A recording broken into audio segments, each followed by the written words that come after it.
오늘은 프랑스 대혁명에 대해서 해볼까 하거든요.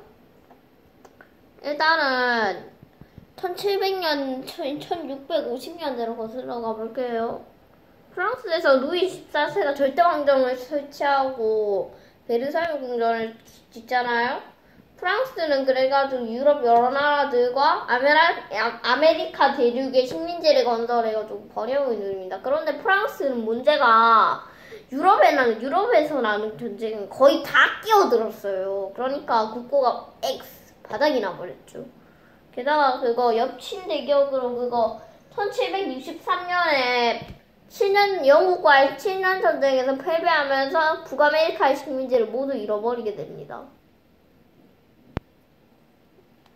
게다가 1776년에 미국 독립전쟁이 일어났잖아요. 그런데 프랑스의 국왕이 루이 16세가 미국을 엄청난 지원을 해주는 바람에 국고가 텅텅 비어버려요. 그러니까 시민들은 굶주릴 수밖에 없었죠.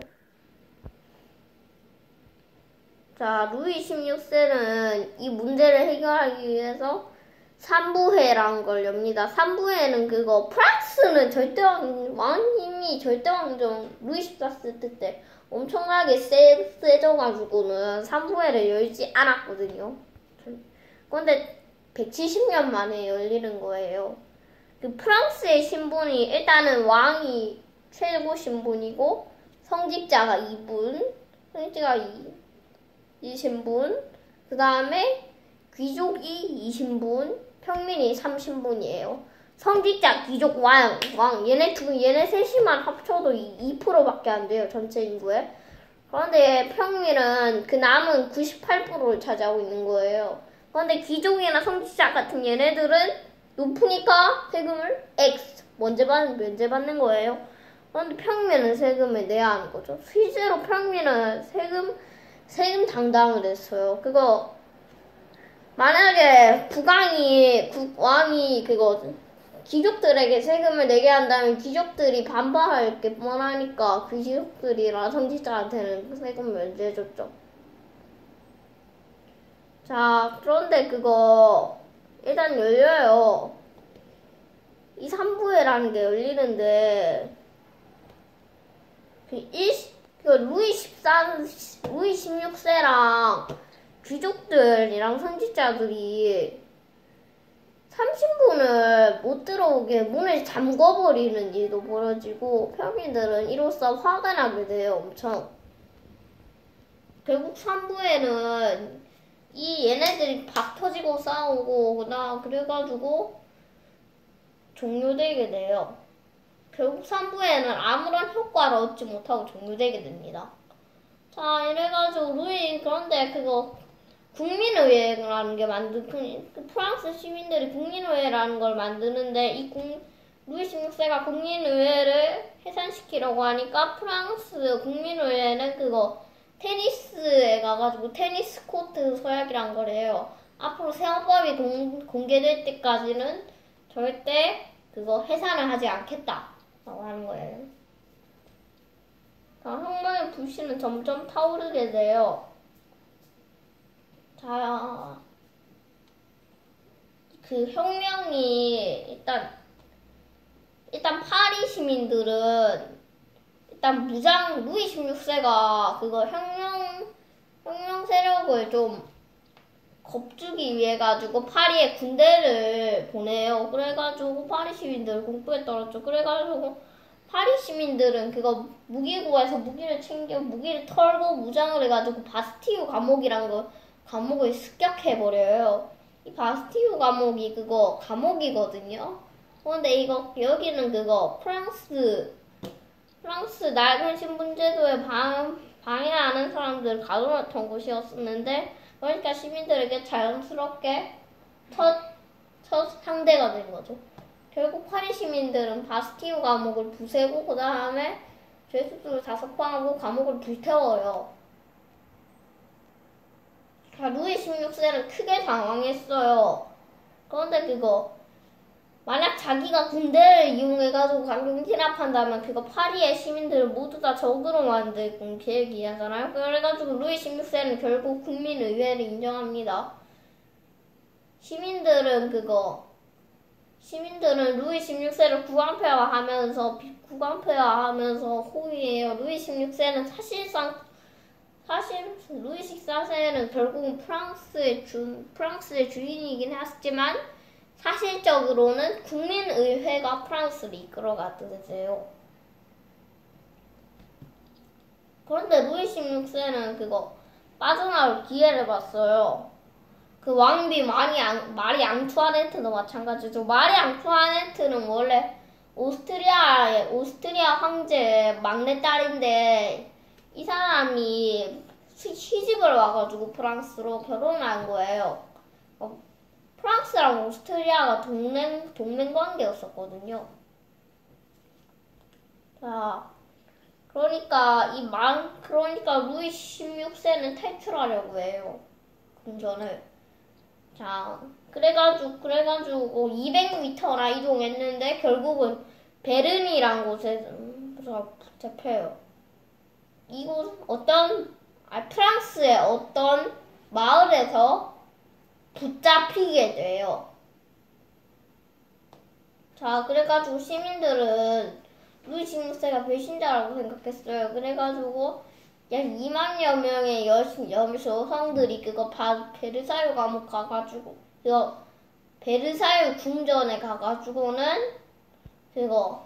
빵을 줘라 하면서 행진해요. 그래가지고 겁에 질린 루이 16세를 가마에 앉히고 구한표와 만세하면서 하는데 아직 시민들은 루이 16세가 좀 믿을 거라고 했거든요. 루이 16세만 바꾸면 프랑스도 바뀐다 라고 생각을 한 거예요. 그런데 루이 16세가 오스트리아에 보낸 정보가 발통이 나버려요. 그냥 보냈는데 이걸 발견한 거예요. 그래가지고 루이 16세는 결국은 폐위됩니다. 왕비도요. 그리고 프랑스는 일단은 귀족들도 참여했거든요. 일단은 약 귀족의 한 20% 정도가 국민 민회에 참여했어요. 자, 왜냐하면 혁명의 뜻에 공조하는 귀족들도 있었거든요. 자, 그런데 헛소식이 들어요, 갑자기. 루이 16세, 오스트리아랑 프로이센의 군대가 루이 16세와 마리 앙투아네트를 구하기 위해 가지고 군대를 끌고 왔다는 거예요. 그런데 이건 헛소문이에요. 그런데 프랑스 농민들이 아주 두려움에 사로잡혀가지고 영주나 귀족의 집을 닥치는 대로 약탈을 해버려요. 자, 그래가지고 귀족이나 성직자들이 영국, 스페인, 포르투갈, 오스트리아, 프로이센, 러시아가 유럽의 주변 국가로 도망을 슉 가버려요. 자, 그러니까 프랑스는 그런데 프로이센이랑 오스트리아의 군대가 마리 앙투아네트와 루이 16세를 지킨다는 목적으로 쳐들어가 버려요. 그런데 왜냐하면 전쟁을 시작한 나라는 사실 프랑스예요. 왜냐하면 일단 프랑스가 생각을 해보기에 일단은 먼저 길을 꺾어 놓는 것도 중요했고, 전쟁은. 게다가 얘네들도 만약에 전쟁을 벌인다면 두 나라에서도 혁명이 일어나가지고 결국 오래가지 못할 거라고 생각을 한 거예요. 그런데 프랑스군은 연전연패를 거듭해요. 왜냐면요, 프랑스의 장교는 대부분 귀족이었는데 이 귀족이 프랑스 대혁명 때문에 곳곳으로 도망가버리기 때문에 유능한 지휘관들이 부족했어요. 게다가 군대 상태도 엉망이었죠. 그러니까 연정물패를 거듭할 수밖에 없었던 거예요. 그래가지고 프랑스 국민회는 그거 일단 나라가 위기에 빠졌다라고 하면서 사람들 모집해요. 그래가지고 단 한 1개월 만에 약 1만 5천 명의 의용군이 모집됩니다. 그리고 프랑스군은 마침내 첫 번째 승리를 거둬요. 그런데 이날은 그거 국민공회가 설치된 날이기도 했으니까 프랑스 시민들은 자연히 기분이 좋아졌죠.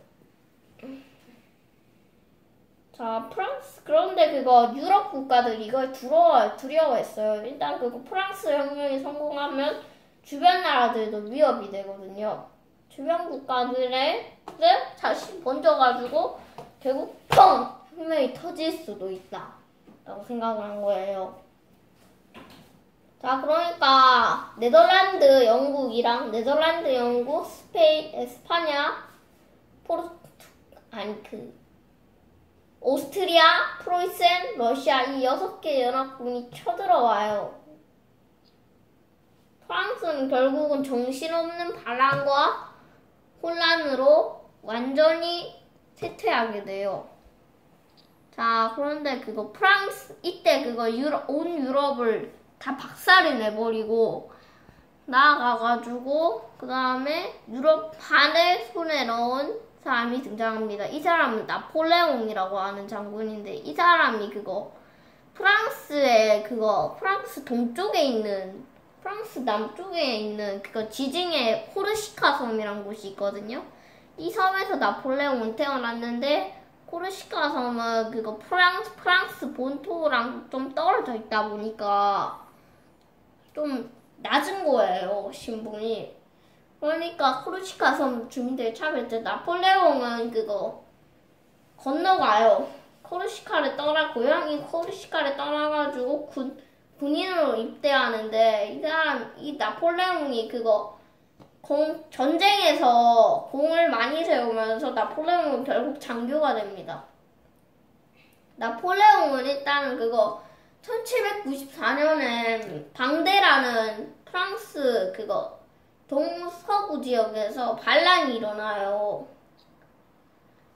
자, 그래가지고 나폴레옹은 일단 도시 안에 반란군을 가둬놓고 대포를 쏴가지고 전멸시켜요.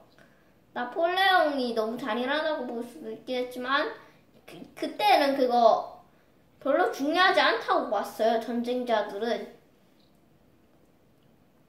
자, 그 다음에 나폴레옹은 1796년에 쳐들어가요. 거기로 이탈리아. 나폴레옹은 알프스 산맥이 쭉 넘어가지고는 이탈리아 베네치아나 밀라노 같은 도시들이 집어삼키고 그 다음에 오스트리아를 궁지에 몰아넣습니다. 자, 그 다음에 나폴레옹이 한 일은 일단 1798년에 이집트를 정복해요. 이집트는 원래 제가 오스만 제국에 대해서 해봤잖아요. 이거 궁금하신 분들은 봐주세요. 오스만 제국 편. 자, 이집트는 오스만 제국이 전성기일 때 지배했었던 땅인데 이집트는 다른 지역과 다르게 맘루크라는 사람들이 이끌어갔어요. 이집트를. 사실상 이집트는 독립국이었죠. 그런데 나폴레옹은 목표가 뭐냐면 영국이 1757년에 플라시 전투에서 프랑스를 찍어 눌러버리고 인도를 장악해버렸잖아요. 그런데 보세요. 그런데 인도와 영국이 이집트에 가가지고 인도로 갔는데 인도 항로가 있거든요. 이집트는 홍해에 가가지고 아라비아해를 건너면 곧바로 인도예요. 그러니까 나폴레옹은 인도 무역로를 확보하려고 했고 영국에게 타격을 주려고도 했어요. 그래가지고 나폴레옹은 단 2개월 만에 이집트를 찍어 눌러버립니다. 자, 그런데 위기 상황이 발생해요. 프랑스에서 내전이 발생한 거예요. 자코뱅이라는 급진파랑 온건파가 맞서거든요. 결국 자코뱅이 승리해요. 자코뱅파, 급진파가 즉 승리해요. 자, 이 급진파의 우두머리가 로베스 피에르라는 사람이었는데, 이 사람이 일단은 루이 16세랑 마리 앙투아네트를 비롯한 왕과 왕비, 여러 귀족들을 처형해요. 처형합니다. 약 13,000명이 목이 잘렸거든요. 단두대에서. 결국 그 사람, 결국 로베트 피에르도 목이 잘리게 돼요. 단두대에서. 자, 프랑스 사람들은, 잠깐만요. 자, 프랑스 사람들은 또다시 위기가 왔습니다. 그럼 누굴 탓해야 할까요? 정부를 탓해요.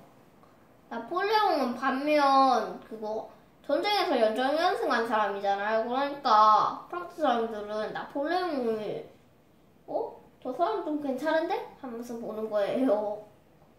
나폴레옹이 CIS라고 하는 사람이 나폴레옹한테 자신이랑 같이 대통령이 되자고 해요. 그래가지고 나폴레옹은 제안을 흔히 받아들여가지고 쿠데타를 이끌는데 국민을 반발하지 않았어요.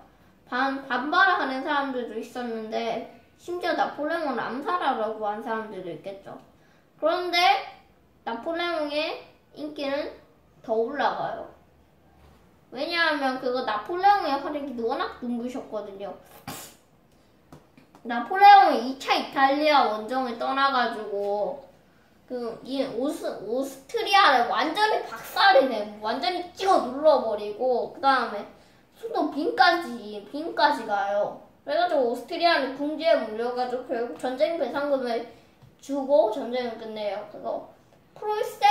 나폴레옹은 그 다음에 프로이센에 쳐들어가가지고는 프로이센도 끝장내버리고 베를린까지 함락해버리면서 독일 영토의 프로이센 영토의 약 절반 정도를 차지합니다.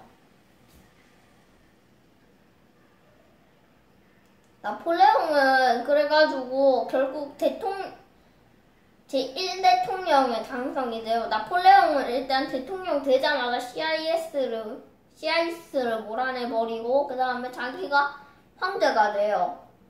그런데 나폴레옹은 국민투표를 통해 황제가 됩니다.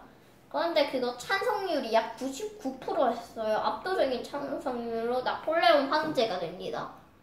나폴레옹은 그 다음에 러시아 원정을 했어요. 러시아 원정이 배경이 뭐냐면 일단은 나폴레옹이 무릎 꿇리지 못한 나라가 영국이었거든요. 영국은 섬나라고 그 다음에 해군이 막 강하다 보니까 도버 해협을 건너야 하는데 여기를 영국 해군이 지키고 있는 거야. 그러니까 당할 수밖에 없죠. 자, 그래가지고 나폴레옹은 대륙 봉쇄령이란 걸 내려요. 그게 뭐냐면 일단 주변 나라들과의 영국이 무역을 금지하게 하는 건데 영국은 심한 타격을 입어요. 이때 영국은 산업혁명이 진행 중이어서 더 큰 타격을 입어버렸죠. 그래가지고 노동자들은 배고프다고 아주 그냥 화를 냈지만 영국은 이를 악물고 버텨요. 그런데 러시아 상인들이 교역을 계속해요. 왜냐하면 러시아 상인들은 영국으로부터 목재 같은 천연자원을 팔아가지고 커다란 이득을 남겼거든요. 그런데 입구가 막혀버리니까 계속 고역을 한 거예요. 이에서 포기했어요. 아예 없으니까. 포기했어.